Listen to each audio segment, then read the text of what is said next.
नमस्कार। हिंदी साहित्य की ऑनलाइन कक्षा में आपका हार्दिक स्वागत है। आज हम हिंदी साहित्य में रीतिकालीन कवि देव की काव्यगत विशेषताओं का अध्ययन करेंगे। देव की काव्यगत विशेषताएं। रीतिकालीन आचार्य कवि देव के उपलब्ध 15 ग्रंथों के शीर्षक से उसके ज्ञान और काव्य क्षेत्र की व्यापकता को इंगित करने के लिए प्रवृत्त। अर्थात देव ने वैसे तो 75 ग्रंथ लिखे, लेकिन उनके उपलब्ध ग्रंथों की संख्या 15 ही है। उनके नाम हैं भावविलास, भवानी विलास, अष्टयाम, जाति विलास, कुशल विलास, प्रेम तरंग, प्रेम चंद्रिका, सुजान विनोद, देवचरित, रस विलास, काव्य रसायन, सुख सागर तरंग इत्यादि। परीक्षा में अक्सर इनके रचित ग्रंथों के नाम पूछे जाते हैं, तो आप ये याद कर लेना। देव ने राजाश्रय में रहकर ग्रंथ प्रेरण किया, अर्थात उन्होंने राजाओं के आश्रय में रहकर ग्रंथों की रचना की और श्रृंगार के संयोग वियोग, दोनों पक्ष, नक्सिक सौंदर्य, नायक नायिका भेद, रीति निरूपण, भक्ति, नीति, वैराग्य, भक्ति आदि का चित्रण, आचार्य तथा कवि क्रम, आचार्य और कवि दोनों का उन्होंने निर्वहन किया और इनके काव्य की साहित्यिक ब्रज भाषा अपनी चित्रात्मक लाक्षणिक शक्ति, नाद सौंदर्य, अलंकार विधान और माधुर्य गुण और छंद वैविध्य से उत्कृष्ट रही। सबसे पहले अपने देव की जो भावगत विशेषताएं हैं, जिसको संवेदना पक्ष भी कहा जाता है, का अध्ययन करेंगे। महाकवि देव के भाव पक्ष के अंतर्गत श्रृंगार के संयोग वियोग वर्णन, रीति निरूपण, राज्याश्रय में काव्य रचना, प्रकृति चित्रण, भक्ति, नीति और वैराग्य का समावेश हुआ है। सबसे पहली विशेषता इनके राज्याश्रय में काव्य परिणाम। चूँकि देव रीतिकाल के प्रसिद्ध कवि थे और रीतिकाल में भी रीतिबद्ध कवि थे, और जितने भी रीतिकालीन कवि थे उन्होंने राजाओं के आश्रय में रहकर ग्रंथों की रचना की। अतः स्वाभाविक है देव ने भी अपने ग्रंथों की रचना विभिन्न राजाओं के आश्रय में रहकर की। महाकवि देव ने अपने जीवन काल में अनेक राजाओं और सेठ साहूकारों के आश्रय में रहे और आश्रयदाताओं की प्रशंसा में ग्रंथ प्रेरण करते हुए यश, कीर्ति, धन, स्मृति प्राप्त की। जिन जिन राजाओं के आश्रय में रहकर देव ने काव्य रचना की, उनके नाम हैं आजम शाह, भानुदत्त वेश, उद्योत सिंह, सुजानमणि, कुशल सिंह और सेठ भोगीलाल। चूँकि विभिन्न राजाओं के आश्रय में रहे, अतः दरबारी जीवन की उछल कूद, आंतरिक घात प्रतिघात, राजा रानियों का विलासी श्रृंगार से सजा जीवन, सूरा सुंदरी प्रेम, सांसारिक साज संजा, कामुक स्थल, विहार स्थल, झरोकों में नायक नायिकाओं का चक्षु प्रेम, सोत या डाह विरह में जलती नायिकाएं आदि को कवि ने स्वयं अनुभूत करके सरस प्रशंसात्मक वाणी दी है। अर्थात जैसी दरबारी व्यवस्था थी, उसी का वर्णन उन्होंने अपने ग्रंथों में किया है। दूसरा, इनके भाव पक्ष का मुख्य बिंदु है काव्यांग निरूपण। देव रसवादी आचार्यों में थे। उन्होंने अपने काव्य में श्रृंगार रस को मुख्य विषय के रूप में लेकर नायक नायिका भेद, नायिकाओं की सखियों के कार्य, रस के अव्यय, भाव, विभाव, अनुभाव, संचारी भाव, श्रृंगार की भावनाभूतियों जैसे स्मृति, गुणकथन, अभिलाषा, जड़ता, मरण, प्रवास, करुणा, पुरुराग, स्तंभ, शवेद, विवरण्य आदि का डूबकर वर्णन किए है। रीतिकाल में श्रृंगार का रस राजत्व भी देव ने ही स्थापित किया। काव्यात्मा, काव्य प्रयोजन, काव्य रीति, गुणदोष, काव्य छंद, अलंकार, शब्द शक्ति, रस विवेचन आदि का व्यापक फलक देव ने अपने ग्रंथों में भावविलास, जाति विलास, कुशल विलास, अष्टयाम, प्रेम चंद्रिका, शब्द रसायन, भवानी विलास में समेटा है। देव ने अपनी मौलिक प्रतिभा के बल पर चिंता के 4 भेद, सात, मरण, गुपत, संक, विघ्न, चिंता तथा स्मरण के 8 भेद, सात्विक भाव जैसे शवेद, स्तंभ, रोमांच, स्मरण, विवरणीय, सौर, भंग, प्रलय आदि का सूक्ष्म विवेचन किया है। देव का प्रिय विषय नायक नायिका भेद तथा श्रृंगार वर्णन रहा है। देव ने क्रम, काल, दशा, आयु, गुण तथा जाति नहीं अपितु देश, प्रकृति, सत्व तथा अंश के नवीन मौलिक आधार कल्पित करके नायक नायिका भेद किया है। देव ने देश के आधार पर बंग वधु, कश्मीर वधु, कौशल वधु, मगध वधु, कामरू वधु, मालव वधु और मारवाड़ वधु, केरल वधु, गुजरात वधु भेद किए। अंश के आधार पर नायिकाओं के 5 भेद: 7 वर्ष तक देवी, 7 से 14 वर्ष तक देव गंधर्वी, 15 से 21 वर्ष तक गंधर्वी और 22 से 18 तक गंधर्व मानुषी और 28 से 35 तक शुद्ध मानुषी भेद किए। सत्व के आधार पर 9 नायिका सूर, नर, किन्नर, पिशाच, यक्ष, नाग, खर, कपि, काक और प्रकृति के आधार पर वात, पित्त, कफ नामक नायिका वर्णित की है। इसके अलावा जोहारिन, नाइन, तेलिन, सुनारिन, गणिका, कुम्हारिन, ब्राह्मणी, राजपूतनी, रजपूतनी, धोबिन, मालिन, भीलनी आदि भेद पर भेद करके वेद ने नायक नायिका भेद के का नूतन दृष्टि का प्रमाण दिया है। प्रेम और श्रृंगार सौंदर्य। भूली कहत नवरस कवि सकल मूल श्रृंगार कहकर देव ने श्रृंगार रस को रसराज तथा प्रेम को जीवन का आधार घोषित किया, जिसका आधार सौंदर्य है। देव काव भावना तथा प्रेम भावना मंत्र मानते हैं।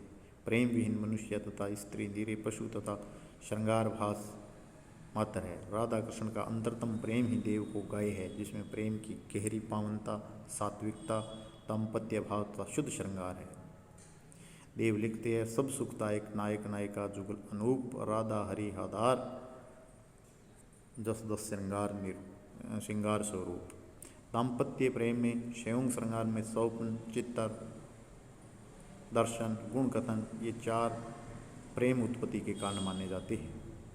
श्री कृष्ण के सूजस की कहानी सुनकर नायिका कहीं की नहीं रही। नायिका का कृष्ण के प्रेम में डूब जाना उसकी विचित्र गति बना देता है।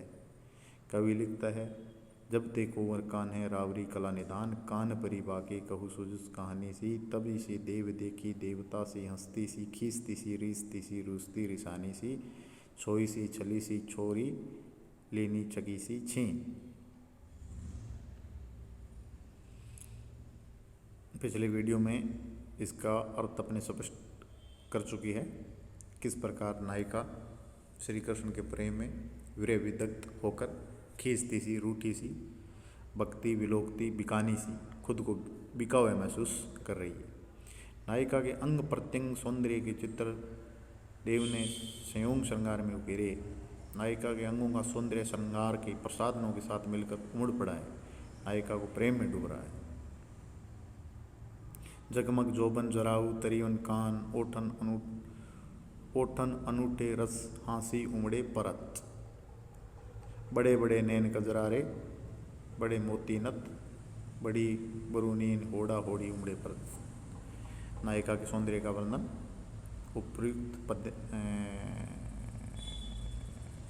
उपयुक्त पंक्तियों में किया गया है। स्यों के भांति देव ने वियोग श्रृंगार का वर्णन प्रेमानुभूति में डूब कर किया है। आचार्य कवि होने के कारण उनके वियोग श्रृंगार में शास्त्रीयता लौकिक दोनों वर्णन एक साथ मिल जाती है।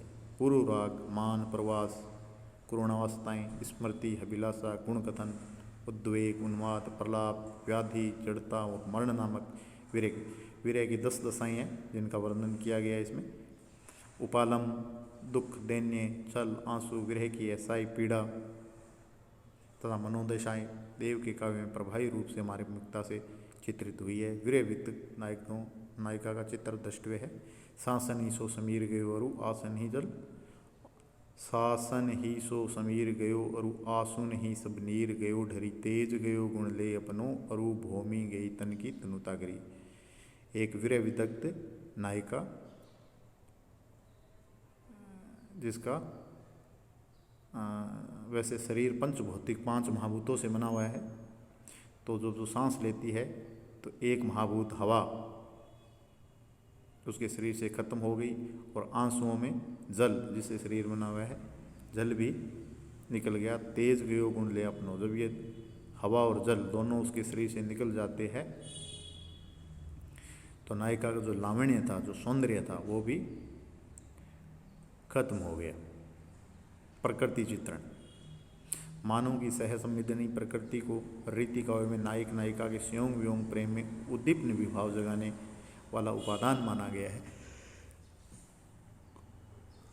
देव ने प्रकृति को संयोग में सुखदायी प्रफुल्लित और वियोग में विरह को दग्ध करने वाली उद्दीपक स्वरूप में चित्रित किया है। वर्षा ऋतु में प्रिय कृष्ण स्वप्न में आकर गोपी को झूला झुलाने के लिए कहते हैं, जिसे सुनकर नायिका फूली नहीं समाती। वर्षा बूंदों की पटापट के बीच गोपी कृष्ण का आतुर मिलन दृष्टि है। झहरी झहरी झीनी बूंद है, प्रति मानो गहरी गहरी घट घेरी है गगन में। स्यों का यह उत्साह और मिलन का क्षण स्वप्न चित्रजन्य है, जो वर्षा की झड़ी में सुखकारी है। इसके विपरीत वियोग में फूलों की माला हो या शीतल पवन हो, प्रिय की स्मृति दिलाकर जलाती है। फूलों की माला या शीतल पवन के छूते ही नायिका की विश्वव्याल में लहराने लगती है। केली के बगीचे लो अकेली अकुलाई आई, नागरी नवेली बेली हेरत है हरी परी। देवते ही काल कूंथ ल्याई माल मालिनी, सो देखत विरह विश्वव्याल को लहरी परी।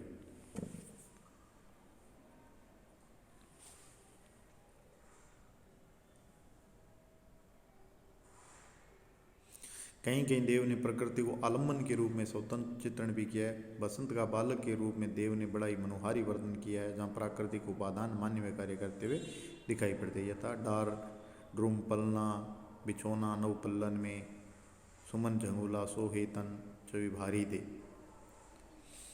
अर्थात डालों का पलना है और नव पल्लो जैसे फूलों का पत्तियों का बिछोना में सुमन झंगूला बहुत ही सुंदर एक कपड़ा पहनकर सोहे तन की छवि भारी। बसंत सो रहा है, बसंत का मानवीकरण किया गया है और बसंत को एक छोटा राजा का छोटा बच्चा माना गया है। ठीक है। पवन झुलाई, जिसको पवन झुला रही है, केकी कीर बहरावे, केकी मोर और तोते उसका मन बहला रहे हैं। कोकिल हलरावे हुलसरावे करता रहते, कोकिल मीठे गान से मीठे गान सुना रही है और वह बालक रूपी बसंत ताली देकर हंस रहा है। भक्ति और नीति संबंधी विचार। रीतिकाल के दरबारी कवि नायक नायिका श्रृंगार विलासिता और कामुकता तक काव्यांगों का चित्रण करते करते जब जीवन से हारने लगे, अर्थात वृद्धावस्था दस्तक देने लगी, तो शरीर ही नहीं उसका मन भी उनका बुढ़ाने लगा। तो वे वैराग्य भक्ति नीति ईश्वर तथा तत्व चिंतन तथा धर्म की ओर उन्मुख होने लगे। महाकवि देव ने भी जीवन के आखिरी पड़ाव में भक्ति नीति वैराग्य तत्व चिंतन तथा धर्म को आत्मा से सत्य स्वरूप स्वीकार किया और देवचरित देव माया प्रपंच देव शतक की रचना की।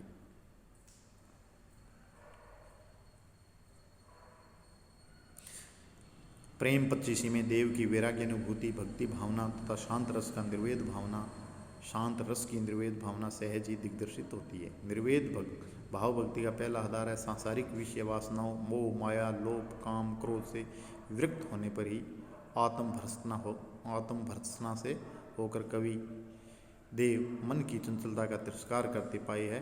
भगवत प्रेम से रहित मन को निर्वेद का महत्व समझाते हुए तथा सांसारिक मोह माया की हीनता समझाते हुए देव ने लिखता है, ऐसो जो हूँ जानतो कि जहीं तू विष के संग एरे मन मेरे हाथ पाँव तेरे तोड़ तो आजू लो हो कत नर नाहिन की नाही सुनी ने सो निहारी हारी बदन निहार तो। मन में निर्वेद की जागृति ही देव को काम्य रही। देव ने माया को कबीर की तरह पिशाचिनी और असीम शक्ति के जीव को फांस लेने वाली समझकर तत्व चिंतन पर ही बल दिया है। देव परम पिता परमेश्वर की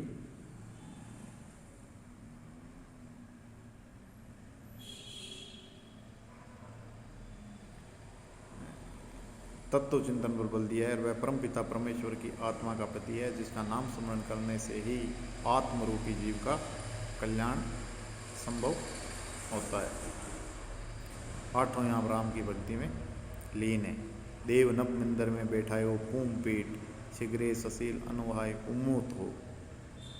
सकल महितल के मूल फल मूल दल सहित सुगंधन चढ़ावन चहत हो। कवि राधा कृष्ण के उपासक होते हुए राम सीता शिव पार्वती तथा विराट ब्रह्म के प्रति श्रद्धावनत रहे। दया, क्षमा, सेवा, परोपकार, सुशीलता, विनम्रता और मधुर वचनों को अपना करके देव ने सगुण भक्ति का प्रतिपादन सगुण भक्तों की भांति किया। यथा कंस रिपु अंश अवतारी जदुवंश कोई, काने सो परमहंस कहे, तो कहा सरो हम तो निहारे ते निहारे ब्रजवासिन में, देव मुनि जाको पचिहारे निशिवासो। श्री कृष्ण का इनमें वर्णन किया है। सच्चे परमेश्वर का निवास वेद पुराण साधु संन्यासियों तथा आडंबरों में नहीं मानकर देव अंतःकरण की शुद्धता पर बल देते हैं और अंतःकरण की प्रतीति ही सच्ची साधना है। देव कहते हैं कथा में ने कंथा में ने तीर्थ के पंथा में न पोथी में न पाथ में न ही सात की वसीति में। वो ईश्वर को कहते हैं कि न तो वो कथा में है, न ही किसी तीर्थ में है और न ही किसी